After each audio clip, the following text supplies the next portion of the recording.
And welcome to the latest edition of the Blue Horseshoe Podcast. George Bremer, Ryan Hickey here with you as always. If this is your first time checking us out, number one, welcome. Number two, thank you for joining us. And number three, where have you been? Make sure you stick with us now going forward. Easiest way to do so, subscribing on YouTube, Blue Horseshoe Podcast, and wherever you get your podcasts, Blue Horseshoe Podcast, bright blue logo. That is our brand new feed where all our newest episodes are dropped. So make sure you are subscribed so you are in the know. George, an old foe, a familiar face this weekend on the schedule. What we thought was going to be a nice, fun rookie battle between Bryce Young and Anthony Richardson obviously is not. But it is the first time the Colts get to face their old head coach in Frank Reich. I'm going to go on a limb here, George, and say, this one for Frank, he may downplay it this week in terms of extra importance, but especially coming off their first one of the season, I'm going to say this one is going to be extra special for him. He's going to try to pull out all the stops this weekend. He may downplay it publicly. I doubt he's downplaying it with the team. I'm sure the Panthers are going to be fired up for this one.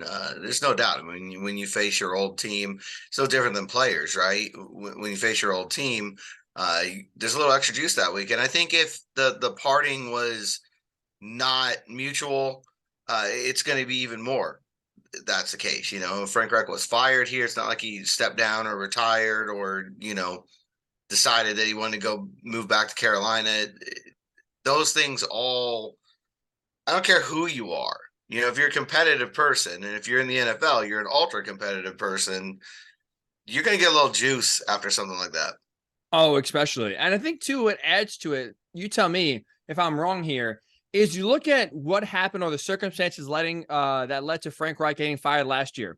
Eerily kind of similar as you look around, like we're going into week number 9 this week. Last year, Frank Reich was fired after week number 9 after that just lethargic effort against the Patriots. At the time he was fired, they were 3-5-1. Right now, the Colts enter this game 3-5. And George, honestly, the vibes, the optimism, they could not be, more worlds apart this year compared to last year. Do you think Frank has any, obviously I'm sure he's not paying attention to the Colts every week, but I'm sure he has an idea of at least the positivity and the optimism right now in Indy compared to last year. Do you think he has a right to feel like he was treated and fired unfairly? I'm sure he's keeping tabs. I mean, I'll start there because, he and Shane Steichen are pretty close. True. And you've got the Nick Sirianni connection between the two of them. So I doubt he's, sitting down and getting home on Monday and rewatching the game every week, but I'm sure he's aware of what's going on. I'm sure he's aware of the Jonathan Taylor situation. He's aware of how good Anthony Richardson looked and, what the general vibe is going forward. There's no question about that. Last year is so tough to put into. We talked about it. People can go back if they want to relive 2022 for some reason. Like a torture. Go back and find those pods from exactly a year ago, and find that we were saying that in our estimation, Frank Reich wasn't one of the top 5 reasons that they were in the situation they were in last year.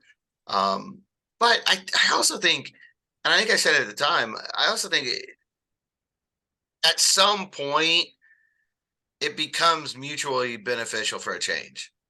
No matter what, when you're in a situation and you've been there for a while, I think you reach a point where it's better for both sides.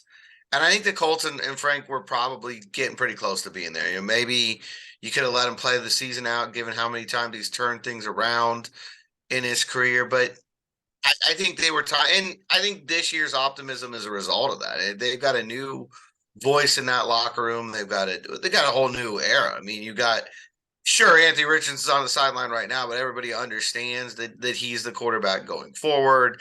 You got Josh Downs, looking like an outstanding draft pick there in the 3rd round. You got Juju Brents, who flashed a lot of potential, and they're hopeful that he's going to be a leader on the other side. It's a whole new era there, and I think the Colts needed that, in all honesty, just because it's time. I think you roll through every franchise. You get to a point where, okay, things probably need to move forward here. For me, I think I'm going to remember most about the Frank Reich era isn't really the on-field stuff. I mean, I was thinking last night because I knew we were going to, talk about him on the pod. Like, what was the big win? And people go to the Chiefs win and a bunch of. For me, the signature win was in Tennessee in 2018 in week 18. Well, I guess it was week 17 back then still. When there's a playoff spot on the line, you're on the road. It was a pretty vintage Andrew Luck performance.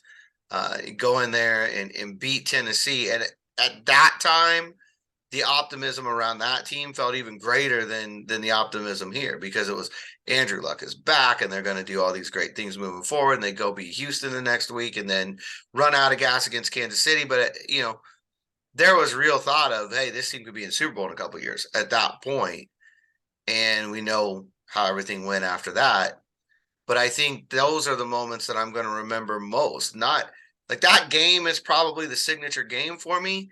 But when I think about Reich's tenure, I think about things like coming in after the Luck retirement and sort of soothing everything. He just, he was a pastor in a past life. We know his background. I think there were so many incredibly tumultuous times when he was here, when he would come in and make it feel like, okay, they're going to get through this. They're going to find a way, through this. That to me is what I'll remember more than anything else. He was tested in ways few head coaches have been around here. And I think every time he stepped up and he calmed the waters. I'm glad you brought best moment in terms of the Frank Reich era, because I actually go back to a loss. I actually go back to the Texans overtime loss. I forget what week it was. Early in the season, you're off to that 1-5 start. But the infamous fourth down at their own, I think it was 18-yard line, if I'm not mistaken. Where if the Colts don't get it, basically it's a gimme field goal for the Texans and they win the game. Now, never forget that, because it's early in the season. And again, you're still coming off of Andrew Luck, missing the entire 2017 season. There's still he's playing, he looks okay, but it's he couldn't finish the Eagles game. They couldn't, throw the Hail Mary. So it's still oh, how back is he? Never forget, you go for it. Obviously does not get it. Texans kick the field goal, you lose the game. And after the game, it's not even it's almost it felt like a different vibe in the locker room, because sure, you lost, and sure, you can point to the coaching decision of just what the hell are you doing? But it's it almost felt like it galvanized the players. And that moment right there, even though it was a loss, felt like that was one of the turning points for the season. And that kind of led to from the 1-5 start to the 10-win finish and making the playoffs, because that was the first time someone believed in them in a long time. And it's wow, he believed in us so much that this game on the line in this moment, he thought we could absolutely get it, no problem. And again, going back to even 2015, 2016, when Luck is playing, but he's banged up and it's not looking great. And obviously the entire 2017 season is a total disaster. There was a lot of negativity, a lot of questions about this team. And it's he was kind of the first person to instill real belief in years. And it felt that truly again, resonated with that team.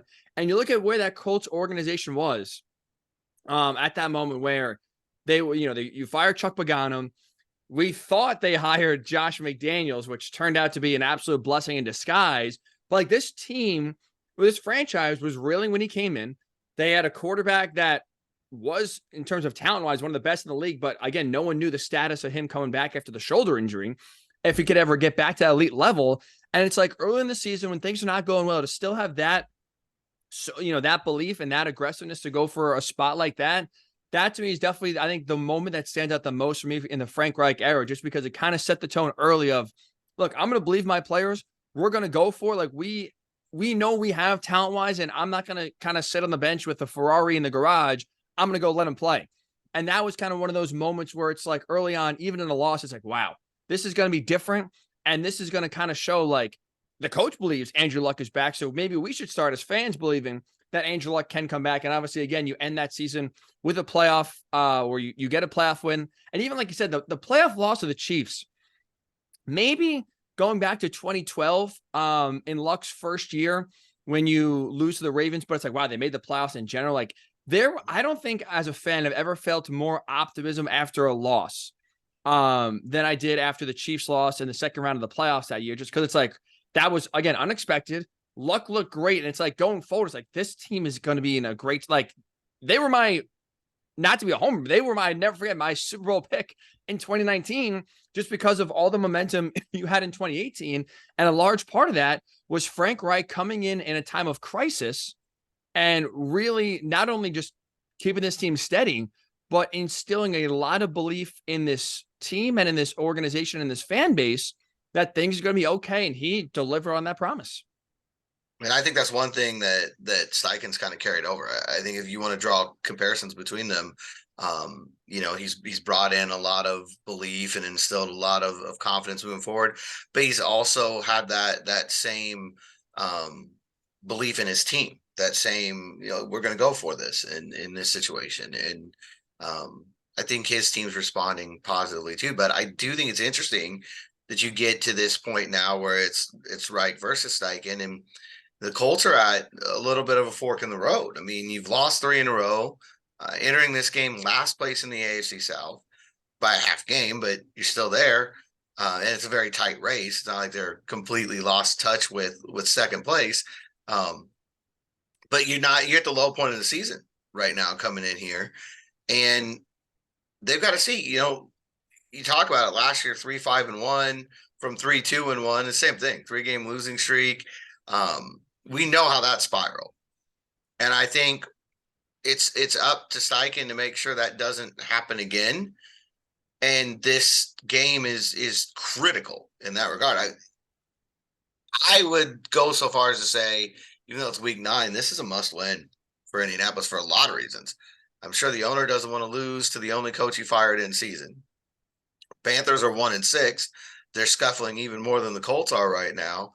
And if you want to have any kind of expectation, any small percentage of belief that in when you get back from the bye here in a couple of weeks, that you can still make a run at a wild card spot, at bare minimum, you've got to win one of the next 2 games. And I really think you got to win them both.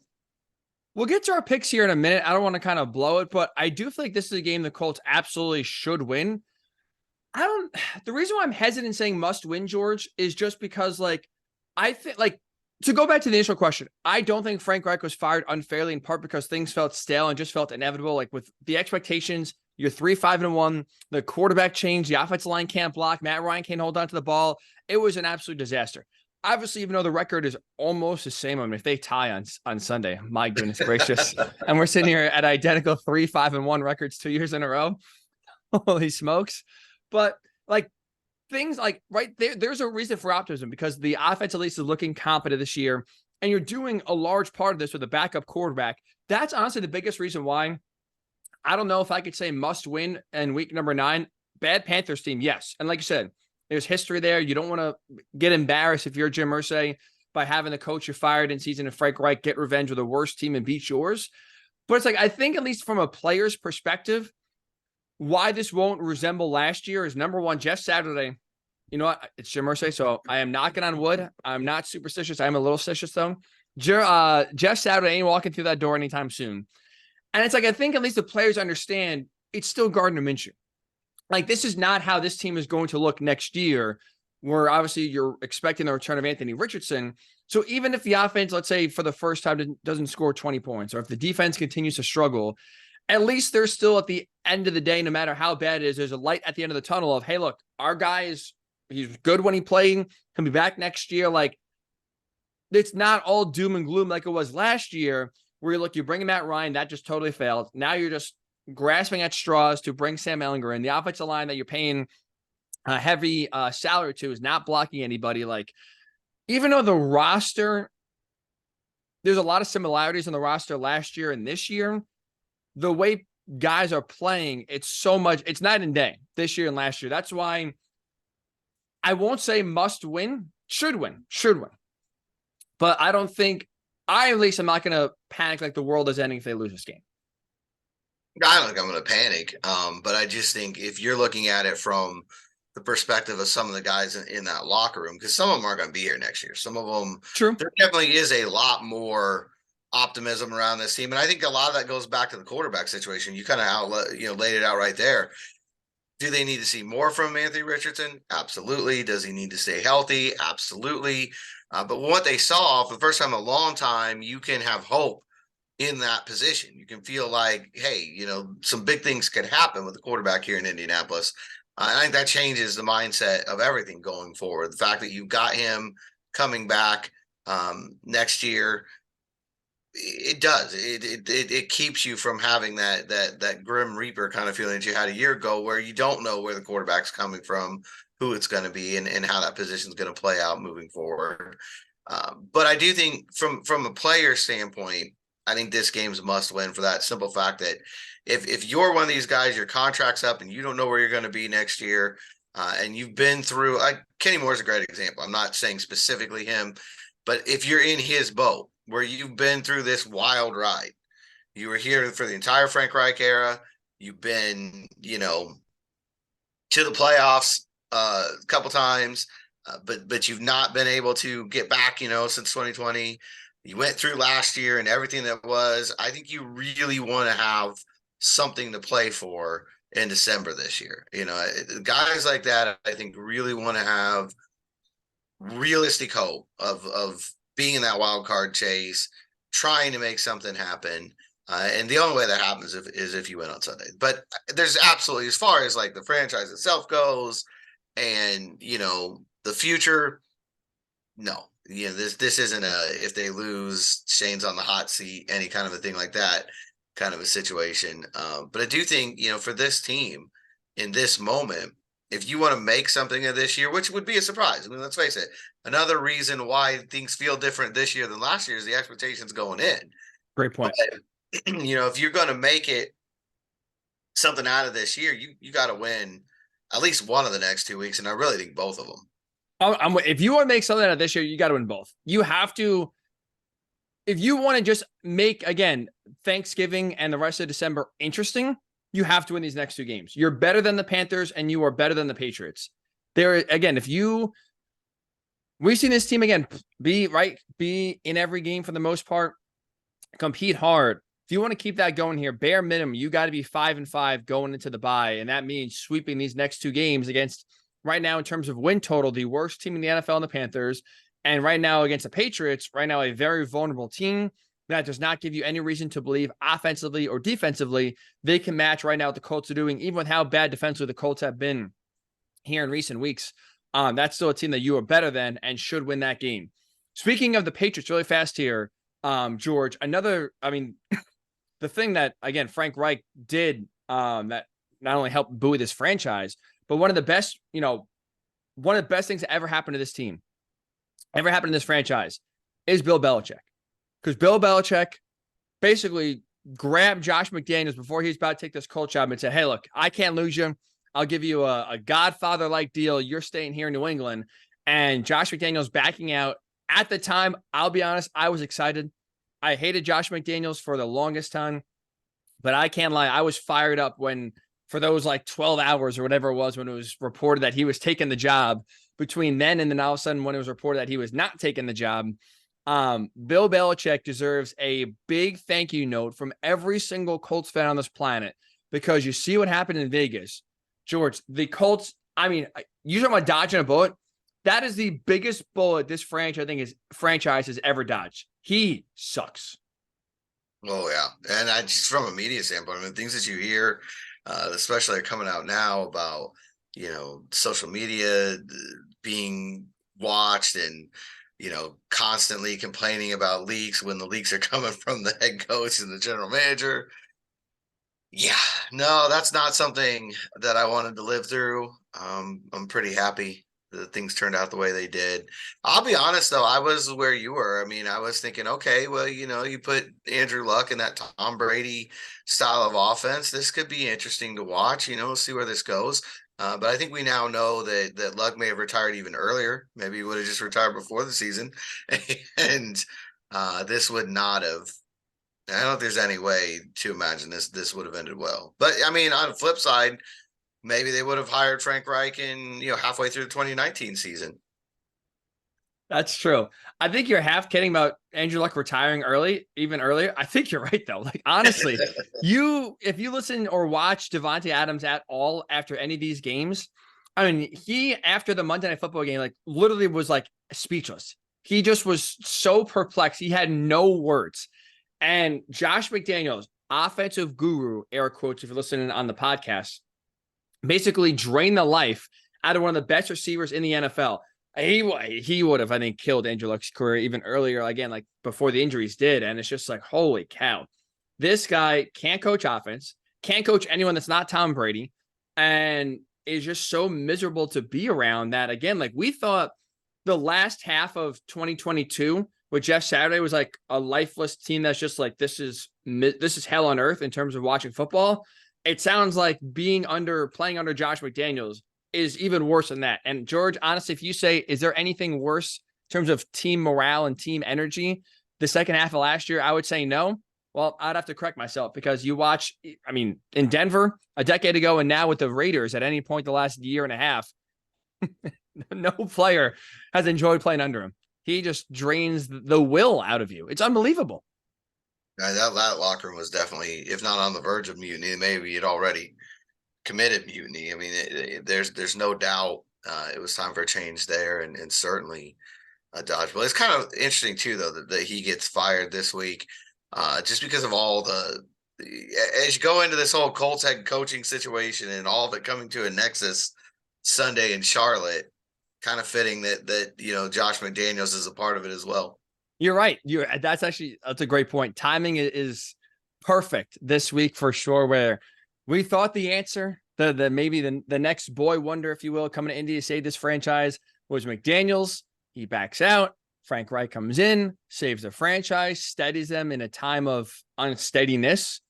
And now, like you said, Frank fired fairly, but again, did a really good job in his 5 years as Colts head coach. And McDaniels is also fired out of a job. And boy, you see the train wreck and just the absolute tank job he did to that Raiders organization. They're going to have a lot of undoings to right what McDaniels kind of ruined in that short time in Vegas. Somehow, George, even shorter in Vegas than it was in Denver, which is hard to believe. But this guy, he sucks. He is, I would argue, the worst head coach in NFL history since he got a second chance and was somehow worse in his second chance than he was in his first chance. And he was terrible in his first chance.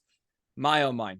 That is a massive bullet dodge and a nice reminder this week going into this game of what could have been.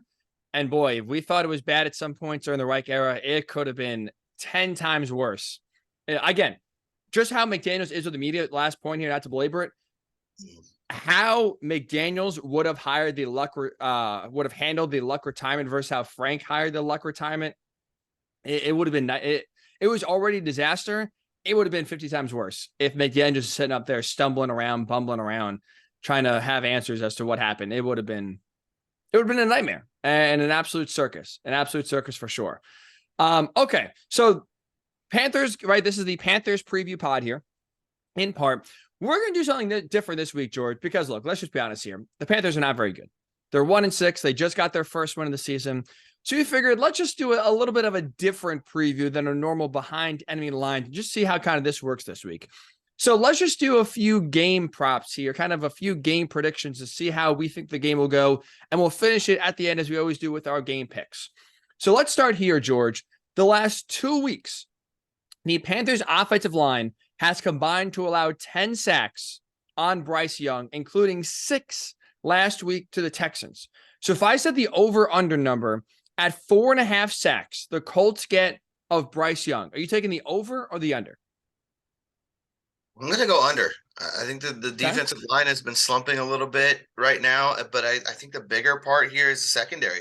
Those two areas go hand in hand. And without knowing for sure who's going to be at that second outside cornerback slot on Sunday, and really knowing that there isn't an option that's really going to instill a lot of confidence outside of maybe moving Kenny Moore out there and moving Nick Cross into the nickel slot, which I don't think is going to happen.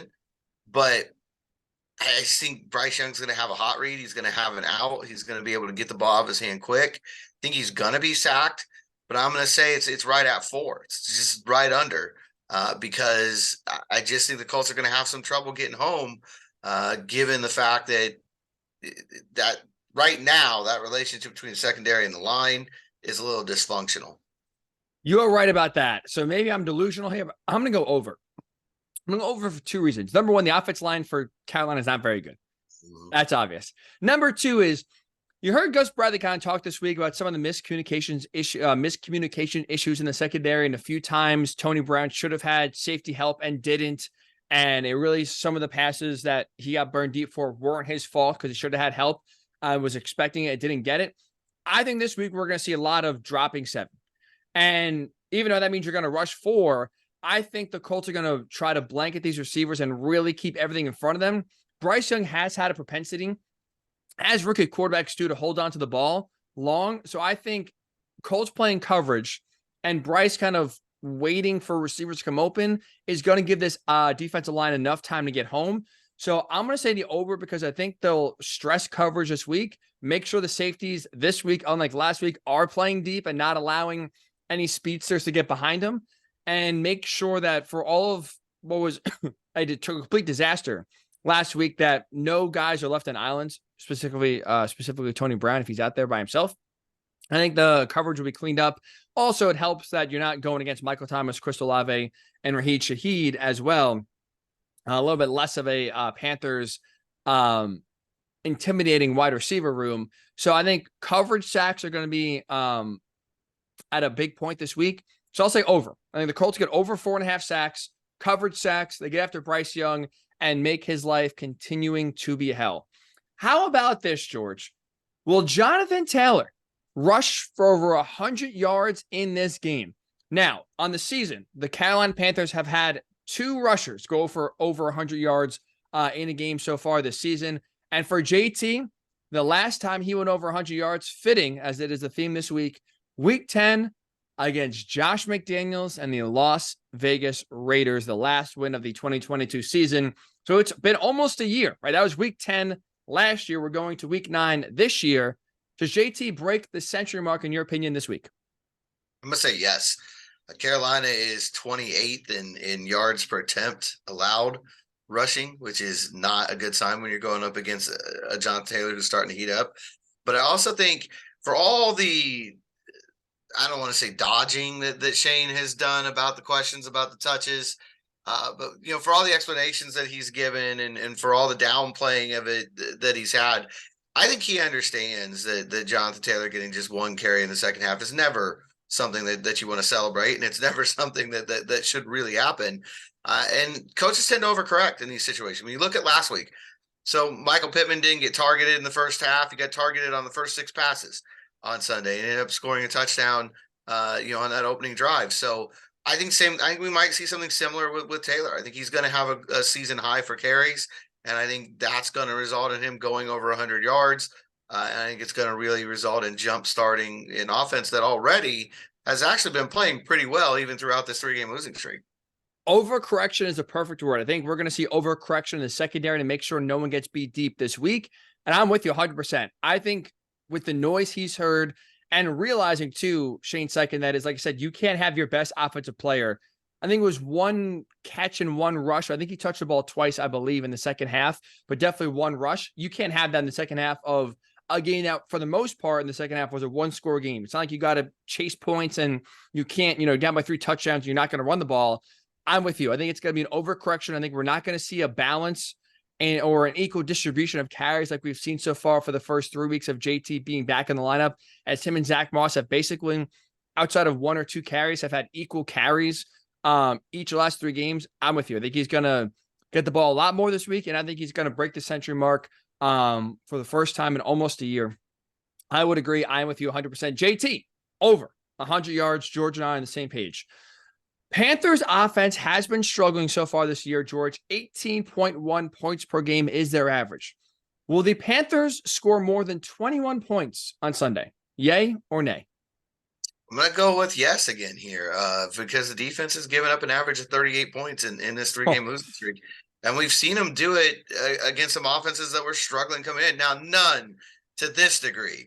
Both Cleveland and New Orleans were more in the middle of the pack. I think the Browns are 13th right now, and the Saints are 17th. So it's, not to this degree. And Jacksonville's a whole other creature at the start of this losing streak, but especially down there. But I just feel like this defense still, as I talked about on the sack situation, the defense still has some things that they've got to figure out. Now, I don't think it's going to be 38 this week, but I do think it's going to be over the 18 average that they've got, and I'll go with above 21 or more. I'm going to go below. I know they've been bad, but two reasons. Number one, I don't think this passing offense is going to be good enough to exploit the biggest weakness right now, which is obviously the Colts secondary. But also, two, I don't think they're not very efficient, the Panthers, that is, in the red zone. They kick a lot of field goals. We saw it even on Sunday in the game against the Texans. They scored one offensive touchdown, settled, and struggled a lot in the red zone and kicked a lot of field goals. I think if the Panthers are able to move the ball, once they get inside the 20, it's going to be tougher sledding for them. So I think we'll see a lot of field goals kicked. I don't think they're going to break 21 points here. And the Colts defense does kind of buckle down a little bit this week and does hold them to under 20. Speaking of under, George, Gardner Minshew, if I set the over-under at 1.5 turnovers in this game, he's been turnover prone, 9 turnovers the last 3 games. Now, at his credit, just 1 turnover against the Saints last week. And you are now going against a defense in the Panthers that are tied for the fewest turnovers forced in the NFL, just 6 all season. So 1.5 turnovers from Gardner Minshew. Over, under. I'm going to go. This is a toughie here. This is a really toughie. I got to feel like over. Again, I know they've only got 6, but he's in a situation where he's thrown, I think, 1 interception at least in all 3 of these last games. So I'm going to assume that continues and there's 1 pick. But also, Brian Burns, I just feel like at some point he's going to get a strip sack. I mean, it just feels like that's a thing that's going to happen in this game. So I'm going to go with 2. 1 interception and 1 Brian Burns strip sack. He's a bad man. He's a bad dude. I'm with you. I have to go over as well, because even though the Panthers don't take the ball away, we said the same thing, George, about the Browns 2 weeks ago. For how great that defense is, how historically great they were, the one thing they didn't do up to that point in the season was take the ball away. I think at that point, that was week 7, they had 4 turnovers. So it was 4 turnovers in 6 games that they forced. And then we come out of the game and there's 4 turnovers forced by the defense. So just because the defense up to that point in the season hasn't taken the ball away doesn't mean that Gardner Minshew is not going to do his part to change those numbers. And right now, like you said, he's just been turnover machine. Even, I mean, it's crazy, but just to give him praise last week for 1 turnover is kind of dumb, because that 1 turnover was so costly when you're driving about to take the lead in the second half and you throw an ill-advised double coverage interception in the end zone that had no business being thrown in the first place. He just has continued to show that he has not made good decisions. And by the way, he's lucky to have 1 interception. We talked about it in the post-game pod. Those last 2 drives of the game, George, I mean, 5 interceptable passes he threw that were dropped or nearly intercepted by Saints defenders. So it's almost like he got lucky. It was just 1. I think he's going to put the ball in harm's way again. And even though the Saints defense has not forced a lot of turnovers, I'm with you. Gardner right now does not deserve the benefit of the doubt in terms of taking care of the football. So over under 1.5 turnovers, I'm with you. I'm going over as well. Okay. Last one here in terms of over under. It's not really an over under. It's more of a yay or nay here. Who at the end of this game do you think will have more receiving yards? Michael Pittman Jr. or Adam Thielen? For reference, on the season, MPJ, 529 receiving yards, Thielen, 581. Who's going to be the box score leader here, George, when it's all said and done? Thielen or Pittman? I want to go off the board here and go see Josh Downs, because he's just been really hot. But you know what? Go leading receiver if you want. If you want to just say who's the leading receiver after Sunday, you can go for it. I just think Downs is red hot, and I don't see any reason why that won't continue on Sunday. So I feel like Downs is going to be the guy who has the most yards in this game. But between those two, I think Thielen, because he, again, is probably going to be Frank is smart enough to match him up against whoever that other cornerback is. And I think it's going to lead to a decent day. Now, is it going to make a difference? We'll see. We'll get to the pick here in a little bit, but I do think Thielen's going to have a good day. And I think Bryce Young's numbers are going to be decent. I think they're probably going to be one of his better games of the year. I am with you in terms of the two guys, Pittman or Thielen. I think Thielen's going to have a better day receiving wise. Two reasons. Number one, like you said, the secondary. I mean, who's really matching him up and who's really shutting him down? The answer is nobody. But also, too, I do think we've talked this before. I think the Colts offense is best when they're spreading the ball out. Now, they've, like I said, last game against the Saints, really early on in the game, tried to target heavily Michael Pittman Jr., but this offense, I think, is really humming when you spread the ball out and get everyone involved. When Josh Downs, like you said, is getting catches and targets. When the tight ends are involved. When Jonathan Taylor and even Zach Moss are involved in the passing game as well. And so I think the Colts will try to get back down the passing game. And that's part of the reason why I don't think you'll see a lot of, I don't think you'll see Michael Pittman Jr. dominate the target share the way Adam Thielen would, because you look around the Panthers wide receiver room, it's Adam Thielen, and it's like no one else in terms like you feel good about trusting to throw the ball to. Terrace Marshall, like the tight ends are not very good, not very reliable. So there's not a lot of big time threats here outside of Thielen. That's been kind of Bryce Young's security blanket. So I think just by sheer volume, he'll get a lot of passes thrown his way. Secondary is not very good, where I think the Colts will try to spread the ball out. It's not going to just be a one-man show here with Michael Pittman Jr. getting a lion's share of the targets. So I'm with you. I'll go Thielen. Better matchup. And also, too, I think he'll get more volume thrown his way. So, okay. So we both agree Adam Thielen, in terms of between him or Michael Pittman Jr., will have the more receiving yards in the game, although I do like the Josh Downs overall pick. I like that as well. Both agree that Gardner Minshew will have over 1.5 turnovers in this game. You think that the Panthers will score at least 21 points. I do not. We both believe that Jonathan Taylor will have over 100 rushing yards in this game.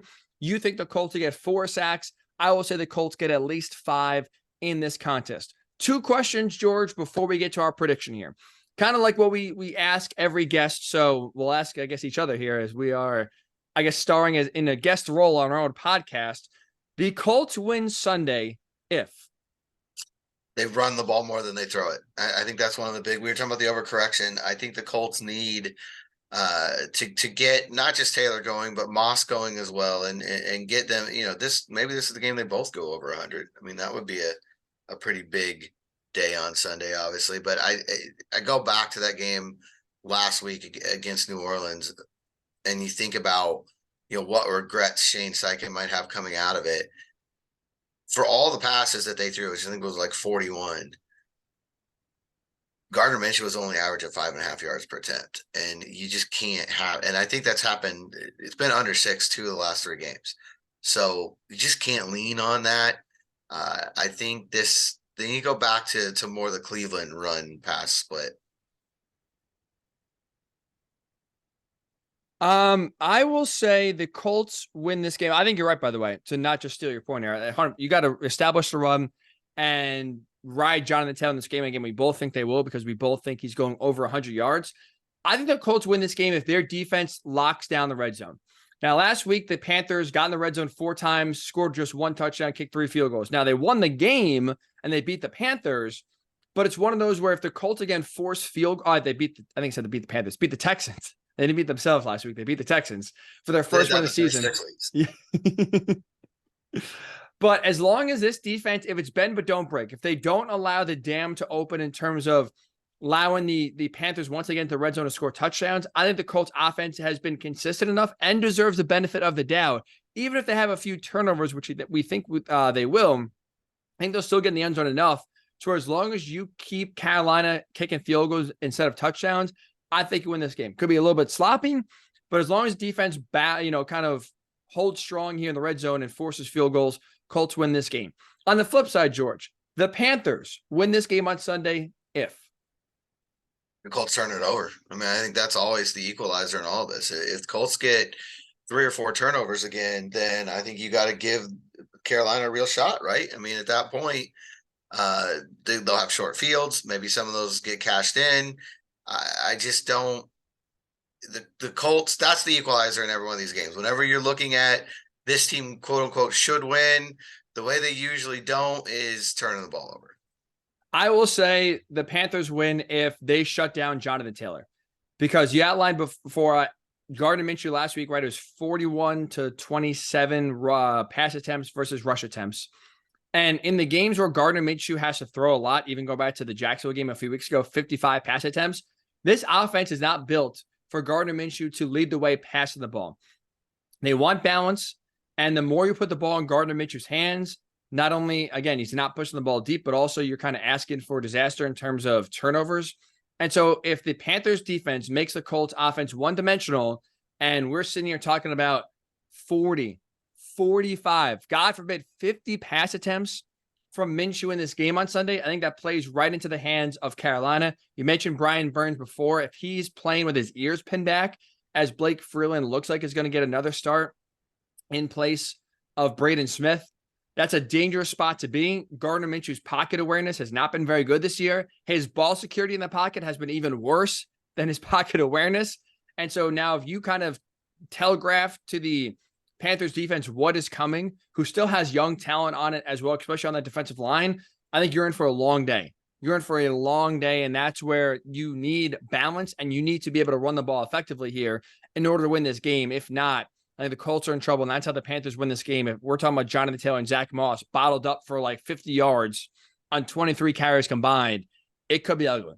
It could be ugly. All right, George. So it was not the best week for us. It's not been a very good last few weeks here in terms of Colts predictions. My record on the season mirrors the Colts, 3-5. You are a game better, 4-4. But it's been tough sledding here the last few weeks. We thought they beat the Browns. We thought the Browns would win. They did win, but did not cover the spread. L for us. We thought the Colts would beat the Saints. L for us. Time to get back on the winning track here. Just like the Colts on a losing streak, we got to shake that as well. Right now, as we go into Carolina, the Colts are 2.5-point road favorites. Your prediction for Sunday, George, is? I'm gonna say that John Taylor, as we talked about earlier, has his biggest game of the year. I'm gonna say that Zach Moss has a really good complimentary game. Ooh. I'm gonna go out on a limb here and say this is a 200-yard rushing game for the Colts. They haven't had one of those yet this year. They're gonna go over the 200-yard rushing mark, and I'm gonna say Indianapolis 27, Carolina 21. Oh, wow. I like it. Okay. It might be 7 field goals for the Panthers. We'll see how that works out. Eddie Pinheiro, get the leg loose, buddy, and be ready. I like the ground attack. I'm with you. I think the Colts will establish a run. I do think Jonathan Taylor is going to have a big game here. The first 100-yard rushing game for him in almost a full calendar year. I like it's funny sometimes how similar our brains work. We don't talk about like a lot of stuff before the podcast. So like, I have no idea what your score prediction was going to be or who you're picking until literally 3 seconds ago when you gave it. I wrote down just before Colts 27. So I like the 27 number. I do think the Colts will get in the end zone. I think they'll be able to move the ball up and down the field. Again, 2 turnovers at least coming. So I think a lot of drives will be stalled. I do think that their record for 20 points scored in a game will continue now to number 9 on the season. But I do think the Colts win 27-17. I think the defense, again, does play well, does not allow this offense for Carolina to gain any sort of momentum after their first win of the season last week. I think the ground game is established. They run the ball well. And I'm saying 27-17, Colts do win here and move to 4-5 on the season. So we are in agreement. Colts win, scoring 27 points on offense, and it's going to be a ground attack. Let me ask you this before we get out of here, George, because this is the only time we're going to see this season. Colts are the 4:00 game, the only late start, or I guess, the only later window game they'll have right now, tentatively on the schedule all season long. Sunday 1:00, George? What are we doing? It's going to be weird for me. It almost feels like the bye week because I never get to watch any other games. I mean, especially with them playing so many home games in the first half of the year. I'm on the way back usually, and during the 4:00 games, I might catch the Sunday night game. But it's really hard to watch games. So yeah, for me, it's going to be like, wait a minute, there's other football on. Their teams other than the Colts and whoever they're playing that week exist. It'd be a really big revelation for me on Sunday. And also to get used to it because, right, you got the 4:00 start this week, the 9:30 a.m. start next week, then the bye week, 3 straight weeks where the 1:00 window the Colts will not be featured in. I am excited, to be honest. There is something relaxing about watching Red Zone on Sunday without your team being involved, like not having to sweat, the Colts game. You can just sit back and watch other fan bases kind of freak out. There's something cathartic about just kind of sitting back and saying, oh, this is nice. Now, it won't be nice next week if we're talking about a Colts Sunday morning loss. I'll tell you this, Red Zone will not be enjoyable. If I got to see highlights and hear discussions about how, Mac Jones lit up this Colts secondary in Germany, that would not be fun, George. That would not be fun. So pressure's on next week, but at least we don't know, obviously, the outcome of this game. Nice to kind of be able to watch Red Zone, see all the witching hour chaos, and not have the Colts be front and center like they have been the last few weeks where these games are coming down to the wire. Will they win? Will they lose? It will be nice. It will be a nice little break. We got that a lot last year with all the primetime games they had. It looks like the NFL is smartly wised up this year and did not put them on any primetime games, if you will. So a different viewing experience on this upcoming Sunday. But as a reminder, even though the game is 3 hours later, George and I will be live after the game. Hopefully it's a Colts win here. We're talking about a team going to 4-5, getting set for a nice overseas trip. But either way, win or lose, we'll be live after the game in one place and one place only. YouTube, Blue Horseshoe Podcast on YouTube. Check it out. Subscribe. Make sure you tune in. It's the only spot where you can actively, during the show, interact with us in the comment section. Give your biggest takeaway. Give your biggest positive from the game. Give your biggest negative from the game. Criticize the coaching. Praise the coaching. Your thoughts immediately after the game. That is a spot to vent or hopefully in this case, have a lot of fun and revel in the joy of beating the Panthers, beating Frank Reich, and going to 4-5 on the season. Only spot to do so, Blue Horseshoe Pod on YouTube. Check it out, George. Hopefully, it's been a while. I'm kind of hungry for some ice cream. 3-game losing streak. It's been a while for our victory cone. This is a week where we are due. Even though the temperature is freezing, still, it's never too cold for ice cream. It is not ice cream weather, but you are definitely overdue. There's no question about that. 3 straight losses. It's been a rough stretch here, and it'll be interesting to see how this team responds. I mean, so far, pretty much every time that Shane Steichen's had to rally them and get them going, he's done so. And so we'll see how that plays out on Sunday. You are right. It's gonna be fun. Frank Reich's gonna be juiced. I should have asked you in the over-under, George, at least one trick play, right? Fake punt, double reverse pass. Something's coming, right? Zaire Franklin got handed it that yesterday in the locker room. That he said he knows Frank's going to have a wrinkle just because that's the competitor in him. So, yeah, there'll be something unique. I mean, maybe pull out the old Chuck Pagano play from New England, way back when in prime time. That would be, be on the other side of that. That'd be nice. Oh, they'll watch it. They convert it, and then the Colts are laughed at again. They couldn't stop their own trick play. Got blown up. What was that 2015? I think it was. So. Good times. Yeah, actually, I know it was 2015. I was at the Mets playoff game. Nets, Cubs, never forget it. And then I'm on Twitter trying to keep track of the Colts game, and all I see is people laughing at the Colts and what happened.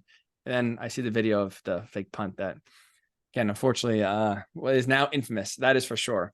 And also, maybe for old time's sake, it's 4th and 1 at your own 18-yard line. Maybe Frank Reich goes for it. You might. You never know. He might. It won't be the tush push. I know that. Not with Bryce Young. Johnny Hecker. You're sitting on the bench this week. No punts. No punts. That might be true. That may be the case. You got the week up, buddy. Ice up. We'll see you in week number 10. So it should be a fun game here. What if he's on the inactive list Sunday? That's a great wrinkle for Frank. Put him on the inactive list and bring like another wide receiver or like offensive lineman on just to open up the roster spot and just really just go all in on your aggressiveness. Jim Irsay might love that too much. Jim might get some ideas after the game if it works out. Frank Reich goes like 5 of 8 on 4th downs, like leads to like 3 touchdown drives continuing. Jim may get some. You can't put it past him, George. You cannot put it past him. No, he and Shane might have a talk after that one about, hey, there's this idea for Germany. Germans, you thought you knew football. Hold on, we're going to reinvent it for you. The punter does not exist. Never heard of him. We're going for it every single time. Oh my. Oh boy. It should be interesting. This definitely should be an intriguing and interesting game without a doubt. Enjoy the rest of your week. It should be a really fun one here. Stay warm, and we'll talk to you on Sunday after the game right here on the Blue Horseshoe Pod.